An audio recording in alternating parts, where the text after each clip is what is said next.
All right, so every now and then you get a chance to meet somebody new. Today, the day after Christmas, I'm gonna have a chance to chop it up with Bruce Sulzberg. Bruce, how you doing, man? I'm doing great. How you doing, Chris? Good. Did you have a good Thanksgiving or a good Christmas? I don't know why I said Thanksgiving. I had a great Hanukkah. So it was the opening night of Hanukkah, which is very rare on Christmas. So I had a great one. Wait, does Hanukkah open up on different nights? Like, is it? Yeah, every year it's a totally different day. You never know when it's going to be, and this is the first time that I can't remember that was actually on Christmas Day. So yeah, it was pretty cool to have that. So today's the first candle, right? There's eight candles. Yesterday was today's day two. Okay, yeah. Sorry, yesterday.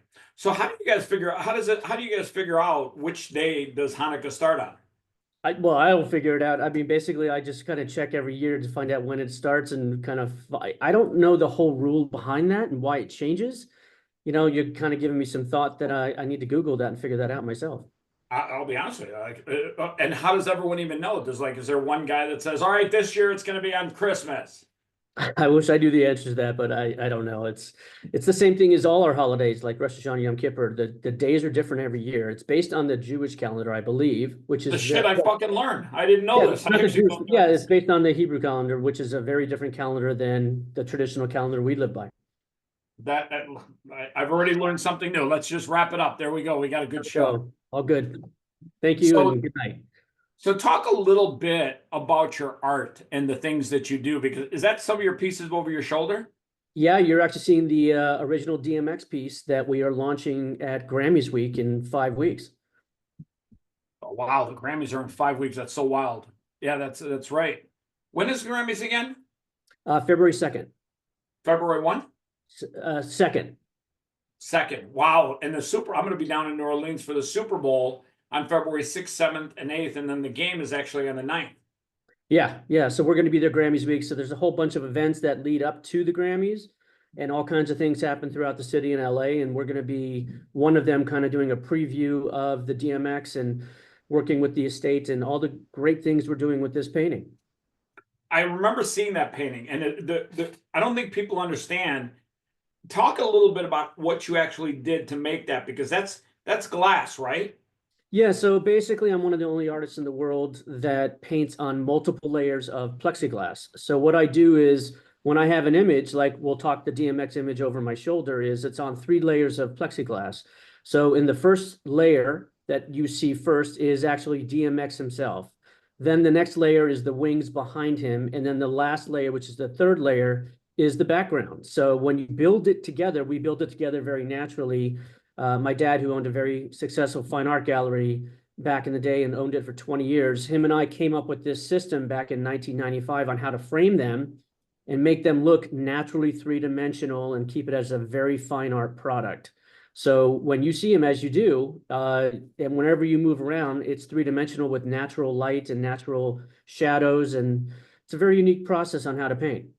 Yeah, I've actually never seen anything like it. The fish one behind you was extremely cool because you have such vibrant colors that make it pop. Yeah, I mean, I'm one of those very fortunate artists in my career that I never really established that I wanted to paint one thing and that was it. Back in the day of big art publishers, 90s, 2000s, when they were publishing artists, they're not really around anymore. They would make you kind of figure you're either painting fish or you're painting portraits or you're painting scenics or you're painting something that you're going to be really good at one of. I used to fight with the publishers back in the day saying, well, why do I have to paint one thing?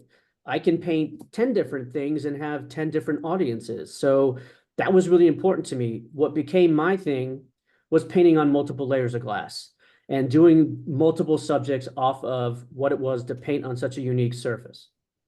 Well, I'm not kidding you. From walking up close to it, you've never seen anything like it. And I love the layering and the way that it actually pops out at you. Like that the fish painting, the fish actually pop out at you. Yeah, I did a fish painting back in the day, was the first one I did, and it was 7 feet long by 4 feet wide. And we built it inside. I also patented the idea of how to break a hole into a wall, take my three-dimensional paintings, put the painting in the wall, and then build the wall back around it. And we did this in a massive home. And it was so realistic Did that you put lights behind it so that it lit up a little bit? you mean inside the painting? Yeah.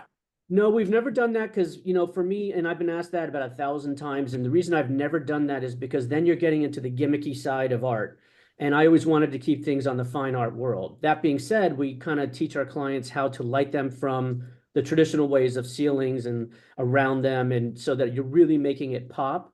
And now what we're doing is teaching our clients is actually to put lights instead of pin lights in the ceiling, but a light that actually moves and actually slowly moves. And what it does is it makes the shadows change as it moves through the painting. So it becomes an interactive piece. That's so cool. Talk to me a little bit about three of the most interesting experiences you've had doing these pieces. Oh, wow. Just three. Well, I'd say one of the biggest experiences I've ever had is being the official artist of doing a painting of Rafael Nadal, the famous tennis player. Oh yeah, we talked about that. Yeah, I mean, and that's a hell of a story in itself. I wish we could have filmed it from the get-go in terms of just on video of the experience of how it all happened and enveloped, and me painting him, and the experience it's been of selling the painting over the last 10 years, and I did a painting of him winning the French Open in 2014. And but the way it all started was I took a shot in the dark, and I had a soft intro into his manager, Carlos Costa. And I basically had a phone call with him, and I said, I'm taking a shot in the dark. I said, Carlos, you don't know me from a hole in the damn wall. Can I fly out from Las Vegas to Barcelona, Spain? Give me 30 minutes of your time and let me show you what I'd like to do with Rafa. And he just says, hey, I'll give you 30 minutes. It's your dime. So I literally put together a $5,000 crate. Cost me 25. I went to my investors. I said, it's going to cost a lot, but I'm going off of a 30-minute shot at this. It's a shot in the dark. I show up with my CEO of my company. We walk into Carlos's offices in Barcelona, and he sees us coming in two taxis. Took us 2 days to get there. We go into his office. That 30 minutes turned into a 2.5 hour meeting.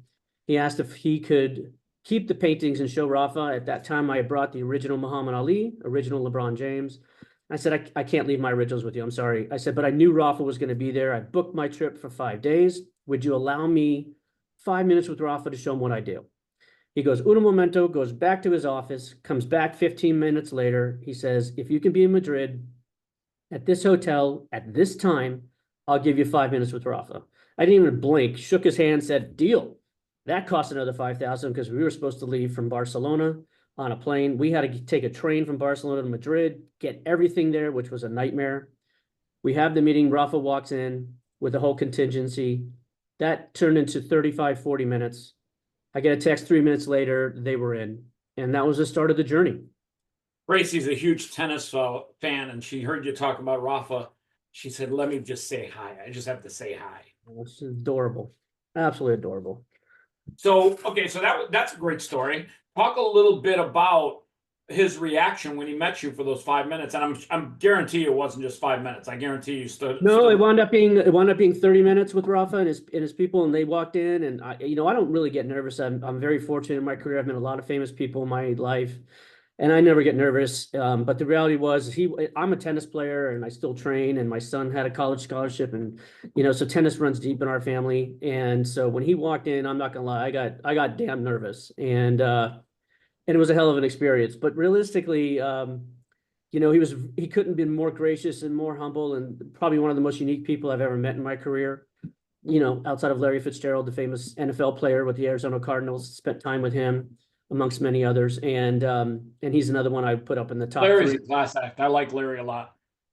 Class act. I mean, there's a story I can tell you there too. So tell us that's what this is all about. People want to yeah, get to so they want to live vicariously through some of your experiences. yeah, I mean, wild experiences, but the Rafa one is definitely the best because when they walked out and they said, 3 minutes later deal, and before I knew it, I'd say within 6 weeks we had a contract and it was go time.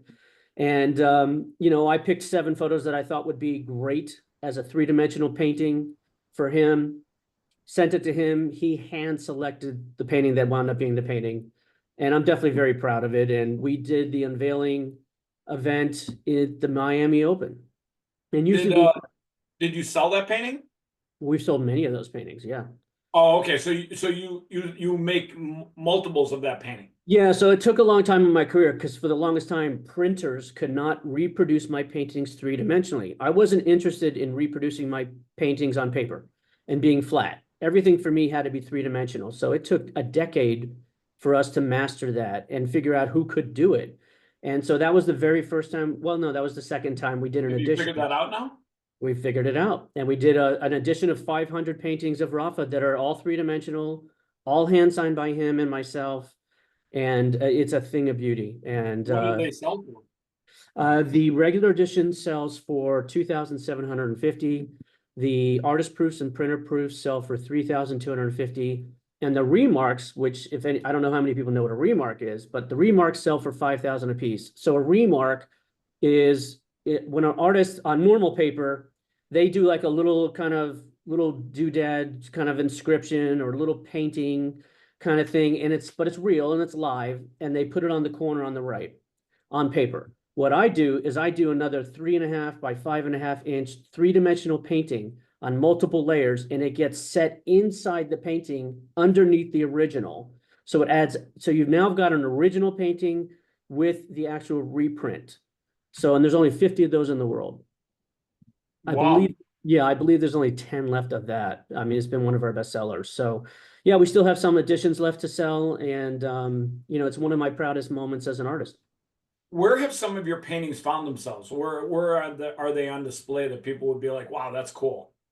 Oh gosh. Well, I mean, I got contracted by Wells Fargo Center in Philadelphia to do two paintings of the NBA Philadelphia 76ers, which I painted Joel Embiid and James Harden when I he was, saw the Joel Embiid one, the one where you're like shooting down at him. yeah, Yeah, that was epically cool. that was probably one of my top 5 paintings I've ever done. Did I you get a felt chance to meet Joel? I did not because I was going through the actual Wells Fargo Center, and then we were trying to work on something. But when you're working through the foundations, sometimes things go through, sometimes they don't. I was contracted to do original paintings, not to do reproductions. So I did 2 for them and 2 for their hockey team, the NHL Philadelphia Flyers, and all 4 paintings are hanging in the stadium. Yeah. Tell me you did the mascot for the Flyers. That would have been cool as fuck. I didn't. I haven't painted a mascot yet. Haven't been You know who the mascot is for them, right? for the Flyers. Yeah. Not off the top of my head. He's absolutely hilarious, and he really if you go on to YouTube, you'll see what I'm talking about. Okay. He's All right. very funny. Yeah. I'll put it as my Google search after we're done. Yeah, I think Philadelphia has got like some of the best mascots because the Philadelphia Phillies mascot, that guy's hilarious too. You ever Oh, see him? well, yeah, that's probably one of the most iconic mascots in all sports. Come on, Yeah, he's got the big schnooter and yeah, no, it's the best. It's the best. And the thing about Philly too, what a lot of people, I don't know if they do know, but it's a great art town. It's a great art town. I'll be honest with you, I didn't know that. What makes Philadelphia a great art town? One of our consultants that works for us in our company, he's done a lot of work there. And so he came to me and he's like, Bruce, you need to do some more things in Philly. It's an amazing fine art town. And that was the first I've heard of it about a year ago. And the research shows it that they crave fine art, just like any other big city like New York or, LA or San Francisco. So I literally would have never guessed that in a million years. yeah, me too. But like you said, you learn something new every day. Who are 2 other big experiences that you've had in your journey? Definitely Prince Fielder with Major League Baseball. Prince Fielder from the Milwaukee Brewers. Prince Fielder, I got to spend a tremendous amount of time with him. So that was my first contract with professional sports. I got the fortunate back in 2013. My business partner basically got a meeting with Scott Boras for me to do a 30-minute pitch meeting with a couple of their agents. That 30 minutes as well was my first time realizing that turned into 3.5 hours. Before I knew it, I was on a round table with a bunch of the art, with all the, agents, and they basically printed out their client list and said, who do you want? I picked 5. And in 2013, I feel baseball was booming back then. And I'm a huge baseball fan. I played for 10 years. And I just looked at that list and I went, Where'd you play? I'm sorry? Where'd you play? Well, yeah, I grew up in San Francisco, East Bay and Danville, and played Little League when I was a kid until I was also a basketball player and then a tennis player. So the reason I got into sports is I'm an athlete, and very rare combo as a artist, but it's a passion of mine. All right, I got to tell you a funny story, funny baseball story. You'll die laughing. I think you'll actually find the humor in this more than anybody else. So my baseball team, me and my good friend at the time, Mike Setlak, he died since, but we only had two pitchers. It was either me or Mike on any given day. And we barely had enough players to field a team on any given day. We had like 9, 10, 11 guys if we had a deep bench show up. So either Mike would play right field or I would play right field, depending on who was pitching that day. So Mike pitched the day before, and I got out there and I pitched the first 2 innings, and everything was fine. We were down like 5-3, nothing big. And in high school, people have to understand. I mean, 5-3 is nothing in high school. No, Our no, average no. game was like 17-14, 21-19, like crazy. And so I start off the third inning, and literally first guy I get up there, he's 0-2, and out of nowhere I dink him right in the elbow, and he's just like trying to shake off the bees, and he's walking to first base. But for some reason, with him walking to first base, shaking off the bees, I just started laughing, and it was just funny watching him do that. I didn't try to hit him on purpose. Next guy, I get him 0-2, and out of nowhere, I hit him in the fucking kneecap. And all of a sudden, the guy at first base is shaking his arm, and the guy in the box is going to first base, shaking his You kneecap. know, And I've got my mitt over my face, and I'm starting to laugh. I got the laughs all of a sudden, and I can't break the laughs. And when you're laughing in baseball, that's the worst time in the world to start laughing. that's a Now, fight coming. you're a pitcher and you're laughing, that's the worst because you got to get control. So all of a sudden, Mike's laughing in right field. My whole infield's laughing. We're laughing, and I'm like, all right, get your shit together. Stop this shit. So very next guy, I get him 0-2. So clearly I'm not trying to hit anybody. And I'm literally on purpose saying I'm going to stay outside. I'm going to stay outside. I'm going to keep pitching him outside. And out of nowhere, I can't believe it. I fucking hit this guy and I hit him right in the fucking ass. Well, he's literally hopping to first. The guy that I hit in the kneecap is hopping to second. The other guy's fucking shaking the bees out of his arm, going to third. Now I've hit 3 guys in a row. And the ump comes out and he's like, "Are we going to do this all day?" I'm like, "I'll be honest with you, I'm not trying. I'm really not trying." And, and he's out there. My manager's out there. I can hear Mike laughing in right field. I know he's laughing his ass off. And we're all laughing on the mound. And the other team all of a sudden is getting mad because they're hearing us laugh. And I just couldn't stop laughing. Like once you have the laughs, you just can't get rid of it sometimes.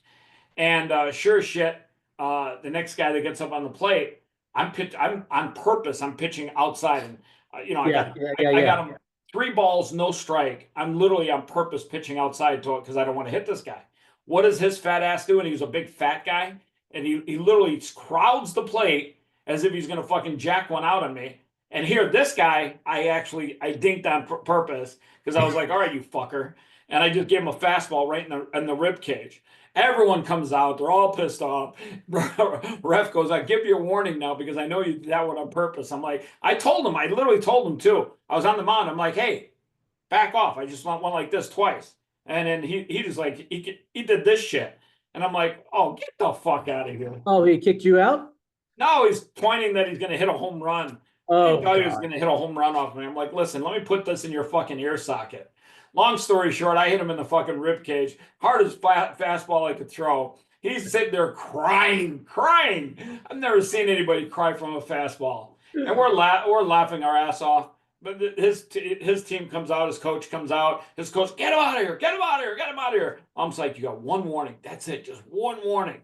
And long story short, I accidentally hit the next guy. The ump knew it was an accident, so he said, "All right, you got one more player. That's it. That's it." And my coach is like, "You sure you can not avoid not hitting another guy?" I said, "Coach, I haven't tried to hit anybody except one." And so the next guy up, I have him 0-2. At every point, I was ahead on the count. And on the sixth guy, I have him 0-2. And somewhere out of fucking nowhere, my catcher says, "Try to throw a curveball." Well, in high school, you could barely throw a fastball. I can't throw a curveball. And he's like, "No, no." He's giving me the sign for outside curveball. I'm like, what the hell? Fuck, it's just a curveball. What does it do? Fucking goes like this, right onto his toe, like right onto his toe. Oh, And I'm right, thinking to yeah. myself, okay, 100% that didn't have any speed on it, and I know it didn't hurt. This kid starts hopping around like he's a bunny rabbit and a kangaroo. My coach comes out. He's like, "You're going to right field. Mike, you got to pitch." We end up losing like 15-3. They made us forfeit the game. I hit 6 guys in a row. Me and Mike get on the bus, and the other team, this is a away game, they come to the yellow bus. They're like, "We're gonna kick your ass." They're shaking the bus. Bus is like shaking all over the place. My manager's like, "Everyone sit down, everyone sit down." I'm like, "Oh, fuck this shit." I said, "We got aluminum bats." I go out there with aluminum bat. My buddy Mike's right behind me. I said, "All right, motherfuckers, you want to do something? I got an aluminum bat. You dumbasses didn't come with a bat." Long story short, they start running away. We get on the bus. We're like, "Get out of here. Let's go." We had to get out of there. By the way, it was Argo High School, really rough neighborhood in Chicago. So it was hilarious because we're driving, the bus driver's driving this big ass yellow bus, shifting gear, and we're all laughing our ass off. And my coach is like, "I don't think I've ever seen somebody hit 6 guys in a row." Like, I've never heard of that in my life. oh, the funniest thing is, only if you played baseball can you understand how funny it was, because people are like, "Oh, that had to be painful." I'm like, "I'll be honest with you, it was fucking hilarious." And the fact that Mike was laughing and making me laugh was the worst part, because I'm sitting there trying to not laugh, but like when you laugh a little bit, it takes your control off just a little bit, and all of a sudden that ball, you're like, "Go here," and the ball's like, yeah, right in the rib cage. You're like, "God, where did that happen?" That's hysterical, because realistically, if you think about it, if you laugh, let's call it even high school above, that's a brawl. You know what I mean? Someone's coming out and starting a brawl. So it's Oh amazing. yeah, it was funny too because they had like 15, 16 players there. They had a deep bench. Well, our whole team's on the fucking field. Like we got nobody sitting on the bench. Well, And funny my thing is, question to like, you was going to be, I'm stunned your coach let you go 6 deep hitting people before he actually came out to say, "Hey, what's up?" well, the only reason is because Mike just couldn't pitch. He was tired as fuck. So when they forced me to switch with Mike, I mean, we were only down like 7-0. Mike gave up another 10 runs. Finally, my coach said, "We forfeit. We're done. We're out of here." And then we got out of here. And then when they tried like shaking the bus, I was getting sick. They were the yellow. You'd be surprised how much a yellow school bus can swivel. And then finally, I'm just grabbing them aluminum. I said, "These dumbasses, are they stupid? We got aluminum bats. Get the fuck away from us." Oh man, that's hysterical. That's a Funny thing great. is, me and Mike are out there with aluminum bats.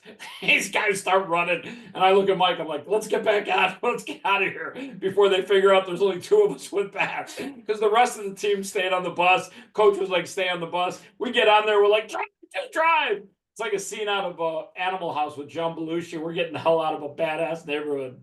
Welcome to Chicago, right? Exactly. Well, guys, shout out to Argo High School. You guys are the best. Yeah, that's fantastic. And I was a pitcher, by the way, so I can actually understand that story. It's dude, the fact that I hit 6 players in a row, and a bunch of them I had 0-2.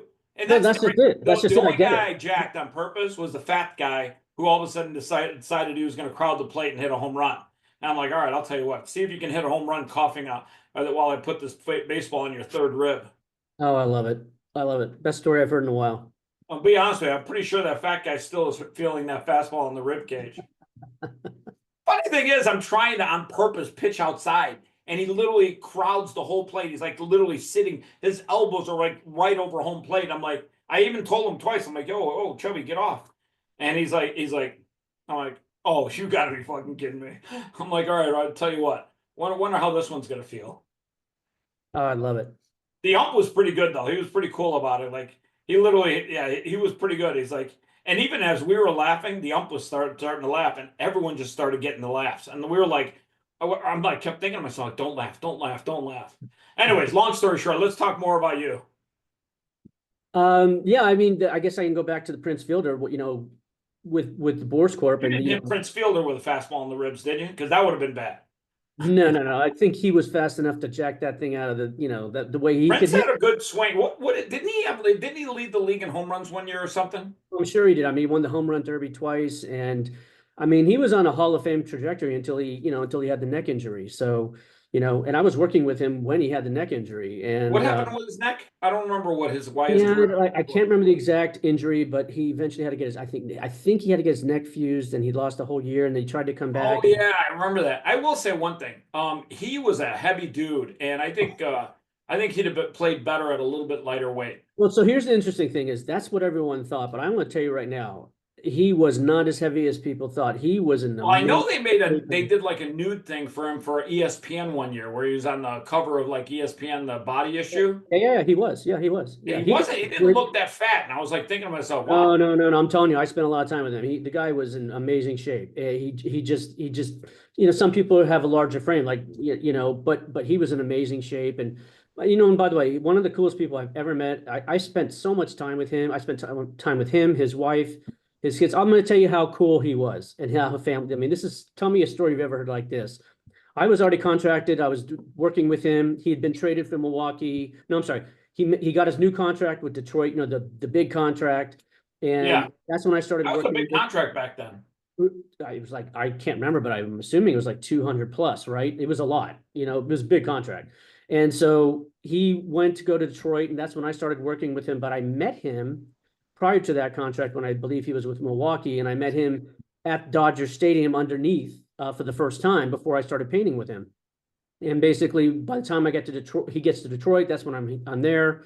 And we finalized that. I actually art direct the photo with the Detroit Tigers photographers. So we art direct him playing live, which became the actual painting, which is actually a pretty cool experience, which is kind of what I do. And one day, while I'm working on the painting and getting things together, I'm in the suite with his wife and my business partner and all the people watching him play a game in Detroit. After the game, we go down into the tunnel to hang out with him and meet some of the players. His wife and himself and his kids drive me and my business partner back to our hotel, come up to our room for me to show him what a painting looks like. And he hangs out with us after a game, by the way, mind you. What superstar does that for 45 minutes with their family? That's how cool Prince Fielder was. Yeah, I got to tell you, there's some superstars that are special people, and he sounds like one of them. He was. He really he is. What's he doing these days? Where's he out of? Where's he out at these days? I think he's in Florida, but don't quote me on that. I haven't, obviously haven't talked to him in quite some time, but he's retired, and I'm sure he's doing all kinds of great things. He's like I said, one of the coolest people I've ever met in professional sports. That's awesome. Yeah, he had when he signed with Detroit, they actually signed him, and I want to say Miguel Cabrera and a couple other guys, one other guy. Yeah. They had like a big three there for a while. They were loaded. They were loaded. And then I got the call that he was traded to the Texas Rangers, and then I literally had to start the process all over again, work with the Texas Rangers Foundation and do a whole nother painting. And so, yeah, that was an interesting experience. So I wound up doing. The Rangers won the World Series 2 years ago. They did. Yeah. Yeah, that was a big win for them. Huge win. They hadn't won in forever, right? They had won forever, and they were like the darling that year. They just came out of nowhere and just crushed it. Yeah, exactly. So those are. Talk a little bit about one of my favorites that you did, Muhammad Ali. Grew up in Chicago. Cassius Clay, one of the great, not one of the greatest, the greatest boxer of all time. I mean, I can almost put Tyson right there with him, but Muhammad Ali made boxing entertaining more than any other fighter since then and even till now. Maybe Conor McGregor makes it a little more entertaining, but I think Ali made boxing what it is or what it was. I would agree with you. I think Mike Tyson took that mantle years later, of course, but and I'm a huge Tyson fan, so kudos to him as well. Have you ever done Tyson? I've never done Tyson. I've been asked to. Many of my guys are like, "Why have you not done Tyson?" I go talk to him. I'll do a Tyson painting, no problem. So, well, I actually know Mike very well, and I actually think he'd love to do one with you. He's all about his legacy right now, and that's all we do. That's all we do. What our company Luxicon does is the reason it's called Luxicon is it's the combination of luxury and icons. So I only paint icons in sports and music. You know who you should do? And by the way, he's literally a salt of the earth human being. And I'm trying to think if he's even available. Nick Lowry. You ever hear of Nick Lowry? Remind me, who Nick Lowry is. 18 years in the NFL, all-time NFL leading scorer, he was the king of like game-winning field goals. He played for okay. Yeah, we're doing some stuff with him to honor his legacy at this year's Super Bowl. You should do him. You know who else you should do? You should do Brett Favre. He's had his ups and downs with his popularity, but he is a class act human being. I love I know Brett when Favre. I know when you and I met like 2 weeks ago, you brought up Brett Favre because you were Yeah, working with him. he's suffering from Parkinson's, and this year over at the Super Bowl, we're throwing a party and we're honoring his legacy also. And we've got a collectible coin, and yeah, these champion coins that we've got are unbelievable. And I really think that I'm going to put you in touch with Nick, and I'm going to reach out to Brett's people and see if they're interested. But I guarantee you, if you did Nick, especially as popular as Kansas City is right now, I Yeah. mean, he's the all-time NFL leading scorer. He was back in the day, but he is a unbelievable human being. He's doing things for people that are homeless that I'm not kidding you. That makes him a better human being than he was when he was a player. Well, you know, that's the interesting thing about it. And I think I told you this, Chris, when we first met, is that what we do as a company is every time we do a painting and every time we build these programs for our clients, we attach a charity or foundation to it. So a portion of every He's the painting easy one. His is goes to it. champions Yeah. for homeless, and I'm not kidding you. He just fed. I don't know exactly the number, but he fed a large people this last month meals that are living on streets in Arizona. He's down in Phoenix, Arizona. Here's the funny thing about Nick. He is a huge fan of art. And you go into his house, he has art everywhere. He loves art. Well, that's amazing. I mean, listen, I go down to Phoenix all the time. My family lives there. My parents live there. So, you know, I'd love to meet him next time I go down. When are you going back down there? Anytime soon? I don't have any plans because of everything we've got going on in business, but that's an easy trip. Yeah, I was gonna say, yeah, it's like from Vegas. I want to say it's like an hour flight, maybe two. Hour flight, takes 4 hours to drive there. It's no biggie. Yeah, exactly. I mean, I don't drive anywhere, but yeah. Yeah, unfortunately I do because I have to Remind me be at the end art. of this. I'll create a connection where you and Nick can talk. I think he deserves it. He's an unbelievable human being. Like as far as humans go, he's one of the best. Okay, well, it'd be an honor to meet him. You know, him and Brett. You know, I'm big on meeting legacies and icons, so be great. Yeah, I mean they're both unbelievable human beings. Like and the fact that Brett is going through Parkinson's right now, I'd love to see you do something for awareness with Parkinson's. You know who else you should meet that I think you'd enjoy doing? Steve Aoki. He's got a foundation that deals with brain health, and we're doing some things together. I think you and Steve, he's very iconic in his own way when it comes to DJing and music. And there's a pose where he has his arms out and he's standing on Yeah, top of the DJ stage. I've That seen would it. be an iconic picture. Well, the funny thing Almost that you similar bring, to Michael Jordan's pose where he does this. yeah, well, the interesting thing about Steve is that we are now starting an EDM series as we speak. So one of our consultants and one of our executives came to me about, I want to say about a month ago and said, Bruce, you need to be painting EDM because of your style of So art. are you doing Steve then already? You're already with Steve? I will tell you this, the strange thing is he is on our list. We just haven't contacted him yet. I leave it up to my guys. I'll introduce you to the person that runs his foundation only because he's busy as fuck. Like people don't realize he does 300 shows in a 365-day Yeah, year. yeah. So the The interesting guy thing is literally an athlete of DJs.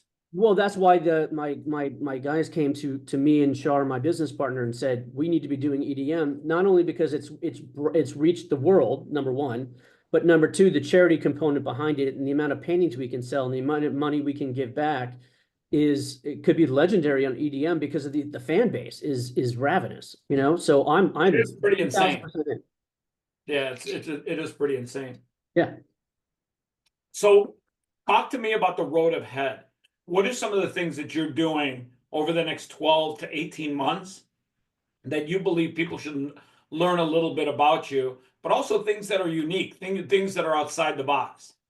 Well, here's the funny thing about what we do is everything we do is outside of the box. Since we started the new company and since Charnel Setzer, who's my business partner, and I put together Lexicon, what we did is we took her 20 plus years in the immersive event space and her doing over 500 plus shows all over the world with massive brands.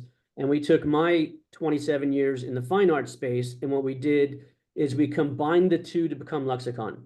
And what we're doing is building these immersive events that are basically telling stories to evoke emotions through events, fine art, and all the things that are combined inside of it. We're also doing a docuseries that films every single event and every single person we sign on. So we actually follow the journey with me, my team, and that iconic figure and how it all comes together. So imagine all these different components. Of course, there's a digital component, and then of course is going to have things attached to that as well. And we're really excited about it. And the first one coming out of the gates is the DMX right above my shoulder. And that's going to be a 3 to 5 city tour throughout the United States and potentially global, where there's an iconic hip hop, OG attached to each Are you painting. doing anything music wise with that piece? What we're trying right now, we are talking to the DMX estate. We just talked to them the other day prior to the holiday and getting them on board on everything we're doing. And we're bringing in legends to be attached to the painting and to see what's going on with potentially adding in a different song. Obviously, we can't add in a new DMX song, unfortunately, because everything's been released. But what we can do is add in all kinds of different components from potentially other hip hop artists. That's awesome. Yeah. So, and once we're in the conversation of all kinds of, you name the best of the best, we're talking to them right now. And for them to be a part of it, it has to be someone that was attached to DMX's history. And are you coming down to the Super Bowl?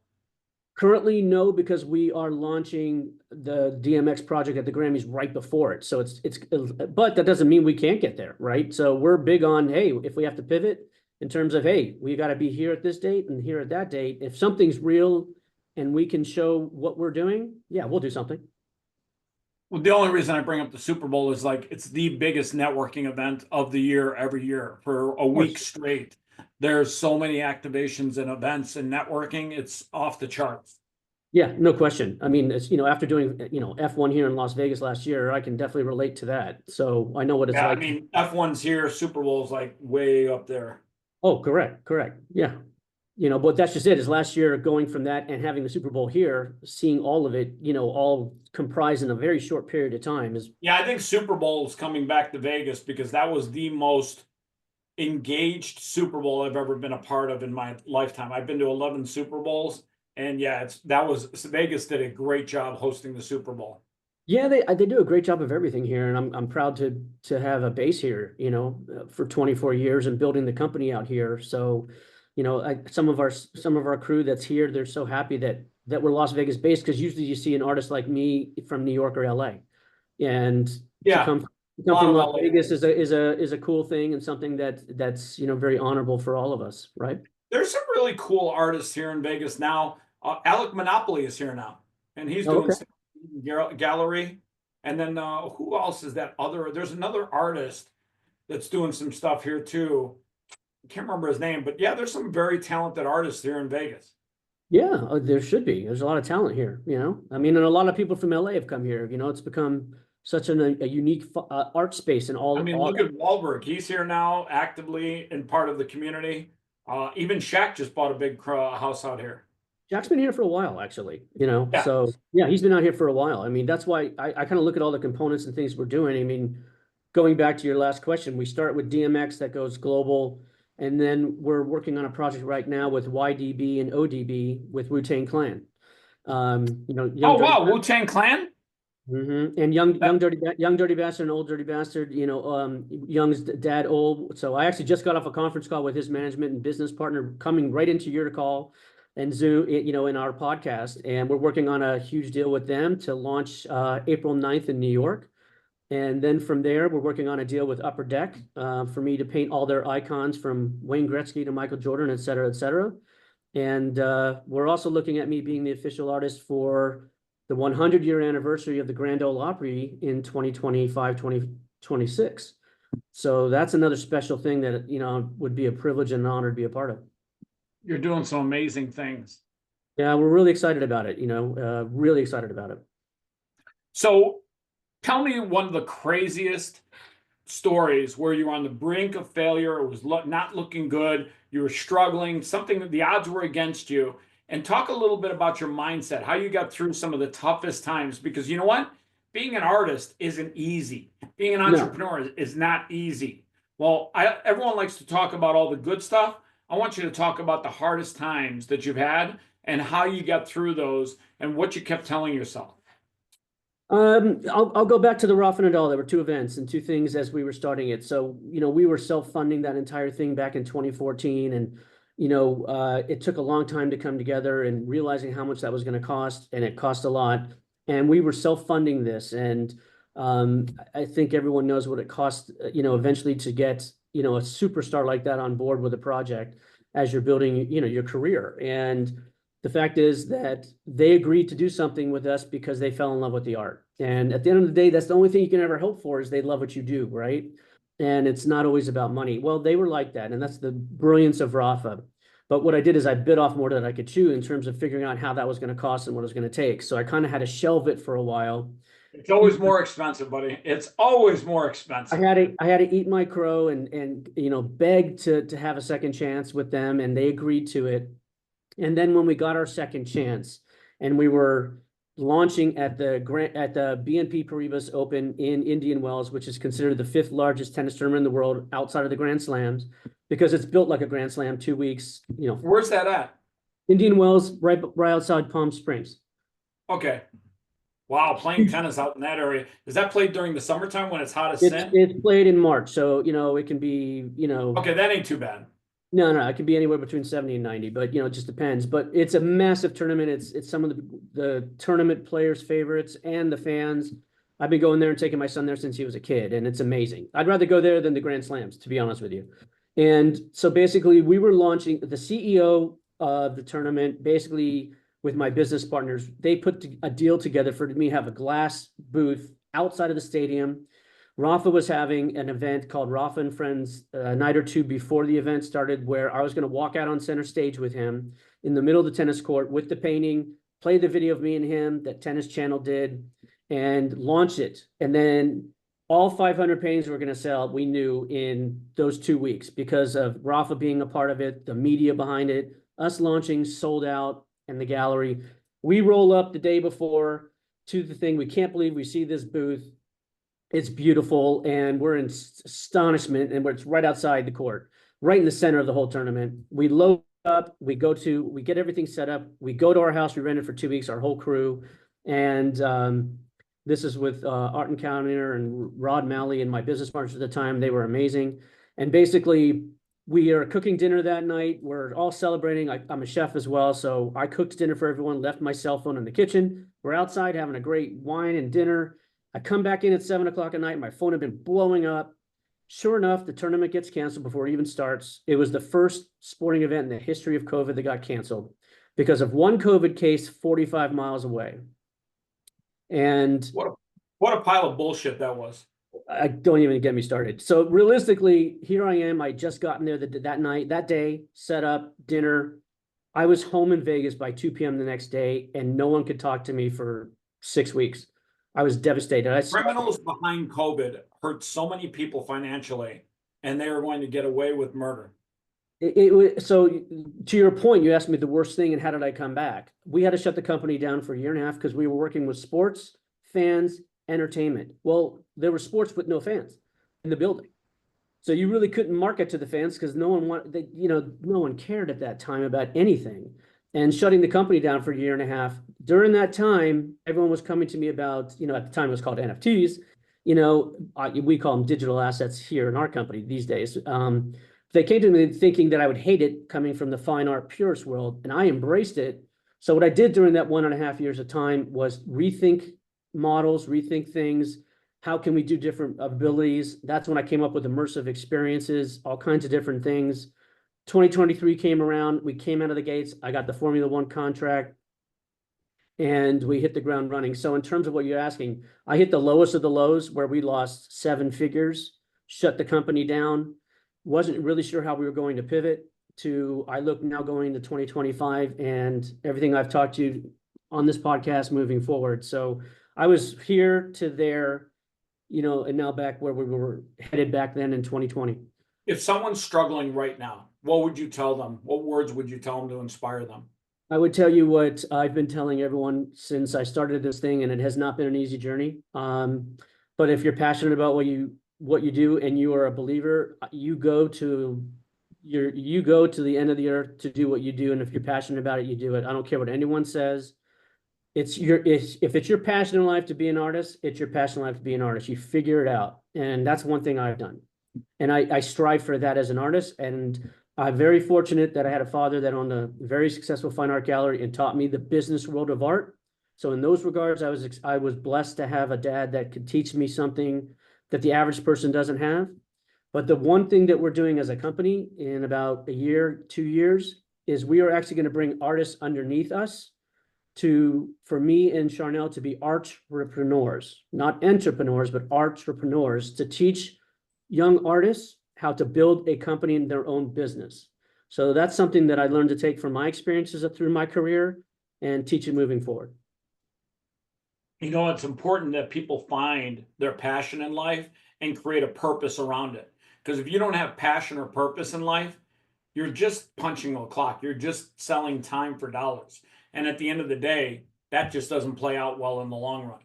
No, it doesn't. I mean, listen, I was a prodigy as a kid. You know, my parents, they saw it when I was 1, to be honest with you. And by the time I was, I don't know, I think 8, they had me in, you know, very unique art schools. And the reality is that, so my destiny was predetermined, if that makes sense. Had no All clue of how, our destiny is no predetermined. clue God how the has a hell I plan was going for to all get of there, us. by the way. Yeah, I mean, no clue. But, you know, but I kept seeing it through, you know, I mean, you do what you got to do. That's my theory. So your answer to the question is find your passion, find your purpose.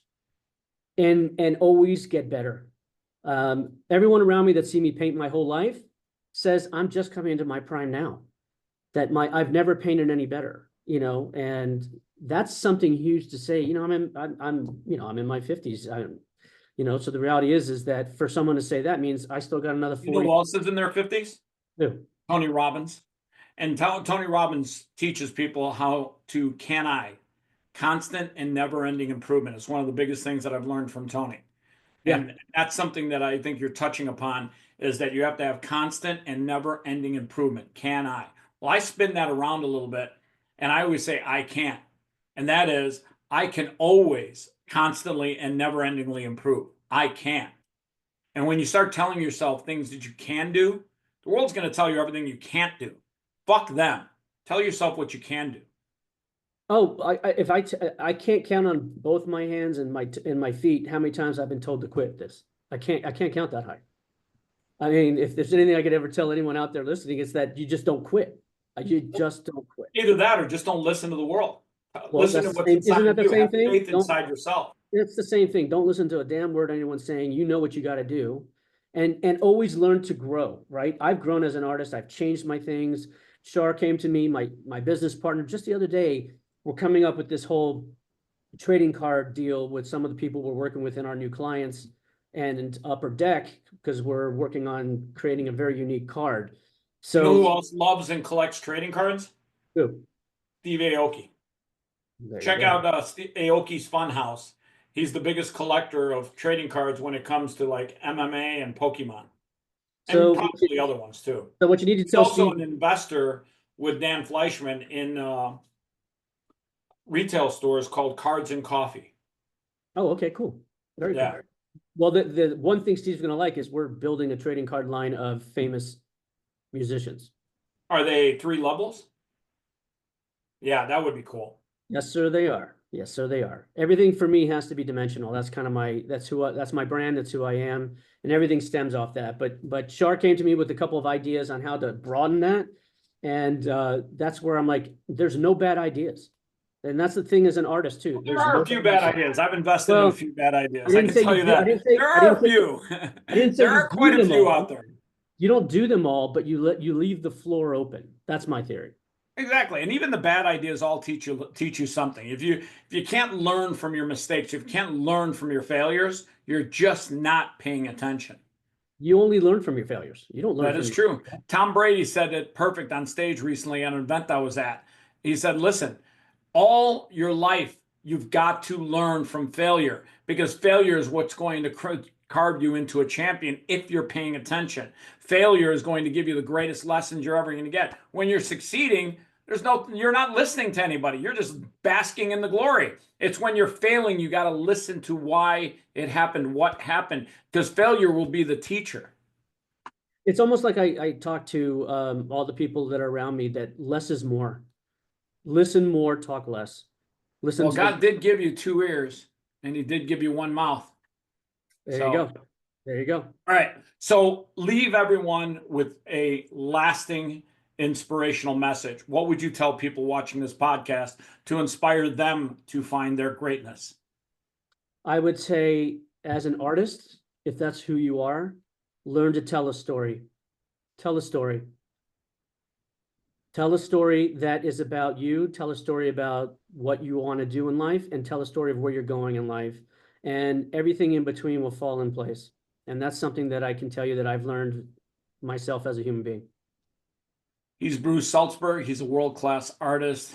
I've had a great time chopping it up with you. Bruce, how can people reach out to you?